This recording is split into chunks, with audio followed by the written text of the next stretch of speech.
Hello student, I am Asha Malik, your online teacher channel में आपका स्वागत है।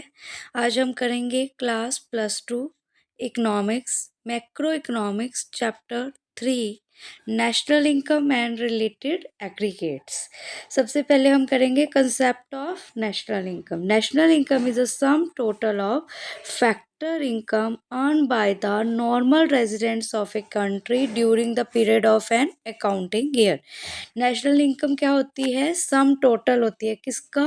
ऑफ फैक्टर इनकम, जो भी हमारे फैक्टर्स हैं, ठीक है, उन फैक्टर से जो इनकम होती है उसको, जो earn by the normal residents, जो कि उस देश के नागरिक होते हैं, वो उसको कमाते हैं और उसका जो टोटल होता है वो नेशनल इनकम में काउंट होता है during the period of an accounting year. Accounting year तो आपको पता ही है, 1 अप्रैल टू 31 मार्च। तो this definition of national income convey two important points. National income include factor income and national income include income of only the normal residents of a country. सबसे पहले हमें ये समझना होगा कि फैक्टर इनकम क्या होती है और फिर second, normal residents of a country कौन होते हैं। Factor income are the payment made by the producing unit to the household. Factor income वो पेमेंट है जो प्रोड्यूस की जाती है, प्रोड्यूसिंग यूनिट जो देती है किसे? हाउस होल्ड को। हाउस होल्ड कौन होते हैं? Owner of the factor of production for the use of their factor services. ठीक है।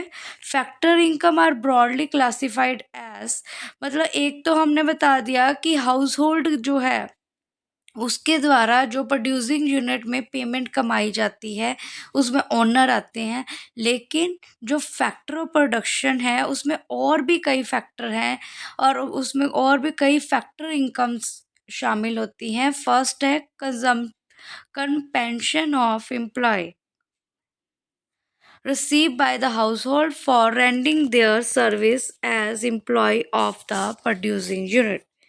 ठीक है, रिसीव किसके द्वारा की जाती है? हाउस होल्ड के द्वारा। ठीक है। सेकंड हमारा पॉइंट है रेंट। रेंट क्या होता है? Receive by the house hold for the use of there land. अगर हम किसी को अपनी लैंड किराए पे देते हैं तो उसके बदले में जो हमें रेंट मिलता है वो भी नेशनल इनकम में शामिल होता है। थर्ड है interest receive by the house hold for the use of their capital by producing unit. मतलब कि जो हाउस होल्ड के द्वारा कैपिटल यूज़ करने के लिए अपनी किसी को दी जाती है, किसको दी जाती है? प्रोड्यूसिंग यूनिट को, प्रोसेस ऑफ प्रोडक्शन में।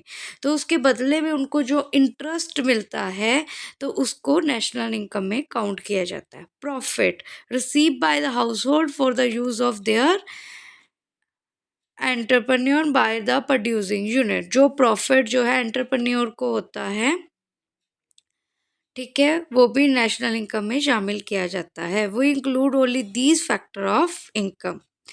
Factor income are different from transfer income. It may be notified that factor income are different from transfer income. Transfer income are those income which are received by a person as help, donation, charity. ठीक है। Transfer income तो वो होती है जो किसी person को किसी हेल्प की तरह या डोनेशन या चैरिटी में दी जा सकती हैं। Whereas factor income are those income which is receive by the factor of production by rendering their factor services. जो उनको अपनी फैक्टर की सर्विसेज के बदले में मिलती है वो फैक्टर इनकम कहलाती है। और दूसरी जो चैरिटी, डोनेशन या हेल्प के तौर पर दी जाती है वो ट्रांसफ़र इनकम होती है। अब दूसरा क्वेश्चन हमारे दिमाग में आता है, नॉर्मल रेजिडेंट्स कौन होते हैं? Who are the normal residents of a country? A normal resident is said to be one who ordinarily resides in a country concerned and whose center of economic interest lies in that country. Here note these observation carefully. ठीक है। Normal residents वो होते हैं जो ordinarily resided, जो कि country में साधारण तौर पे रहते हैं, और दूसरा जिनके इकोनॉमिक इंटरेस्ट मतलब उनकी जो आर्थिक गतिविधियां हैं इसी कंट्री से संबंधित है, वो हमारे देश के नागरिक कहलाते हैं, normal residents of a country. First point है, a person residing in a country for a period of 1 year is taken as normal residing in that country. एक व्यक्ति जो एक देश में 1 साल या इससे ज़्यादा से रह रहा है तो वो देश का साधारण नागरिक कहला सकता है। दिस पर्सन मे और may not be citizen of that country. हो सकता है कि वो इस कंट्री का सिटीजन हो या ना हो। A person is set to have this economic interest in a country when he carries out all the economic activities such as production, consumption and investment in that country. A person जिसका economic interest उसी देश में होता है और जितनी भी economic activities है, गतिविधियां हैं, जैसे प्रोडक्शन है, कंजम्पशन है, इन्वेस्टमेंट है, इसी देश से रिलेटेड होती है, वो इस देश का नागरिक कहलाता है। ठीक है, आगे हम करेंगे the difference between normal residents and non residents of the country. ठीक है, normal residents of the country क्या होती है? Indian working in foreign embassies in India. जो इंडियन वर्कर है फॉरेन एम्बेसीज में काम कर रहे हैं, लेकिन वो कहाँ पर है? फॉरेन एम्बेसीज इन इंडिया में है। The foreigner working in Indian embassies in Canada and Japan. जो फॉरेनर वर्कर है वो इंडियन एम्बेसीज में काम कर रहे हैं और एम्बेसीज है कनाडा और जापान में, तो वो हमारे देश के नागरिक नहीं, नॉन रेजिडेंट्स ऑफ इंडिया कहलाएंगे। Indians employed in health World Health Organization located in India, और foreigner working in World Health Organization located in India. अगर फॉरेनर वर्क कर रहे हैं, ठीक है, वर्ल्ड हेल्थ ऑर्गेनाइजेशन में, चाहे वो लोकेटेड इंडिया में है, तो भी वे नॉन रेजिडेंट्स ऑफ इंडिया कहलाएंगे।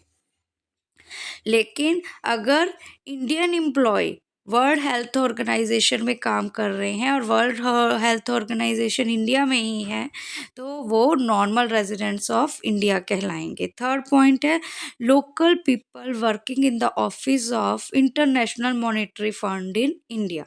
लोकल पीपल काम कहाँ कर रहे हैं? कौन से ऑफिस में? इंटरनेशनल मॉनेटरी फंड, जो कि लोकेटेड है इंडिया में। The German working as director of the office of International Monetary Fund located in India. तो अगर जर्मन वर्किंग कर रहे हैं कौन से ऑफिस में? इंटरनेशनल मॉनेटरी फंड, जो कि इंडिया में लोकेटेड है, लेकिन वहाँ के वर्कर जो है जर्मन जो लोग हैं वो इंडिया के नागरिक नहीं कहलाएंगे, वो कहलाएंगे non residents of India. Ambassador for India in the rest of the world. जो भी एम्बेसडर है इंडिया के, वो दूसरे देशों में रह रहे हैं लेकिन वो इंडिया के नागरिक कहलाते हैं। Ambassador in India from the rest of the world. ठीक है, जो एम्बेसडर इंडिया में रह रहे हैं लेकिन वो दूसरे देश के नागरिक है, तो वो नॉन रेजिडेंट्स ऑफ इंडिया ही कहलाएंगे।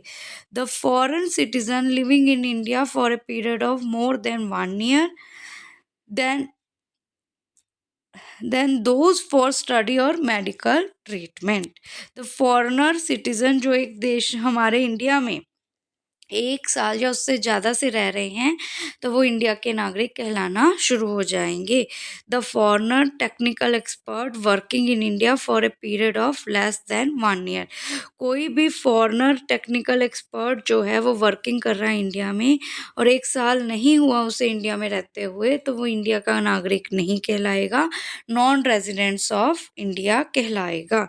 National income include income of only the normal residents of a country. National income में जो इनकम इंक्लूड होती है वो सिर्फ normal residents of a country होती है, does not include the income of non residents even when they happen to be citizen of our country.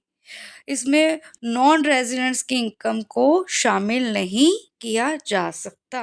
ठीक है, इज़ इट क्लियर? अगर आपको मेरी वीडियोस पसंद आ रही है तो मेरे चैनल को सब्सक्राइब करें और इसे लाइक और कमेंट करना ना भूलें। और वीडियोस के लिए आप मेरे डिस्क्रिप्शन में जाकर लिंक चेक कर सकते हैं। Thank you, have a nice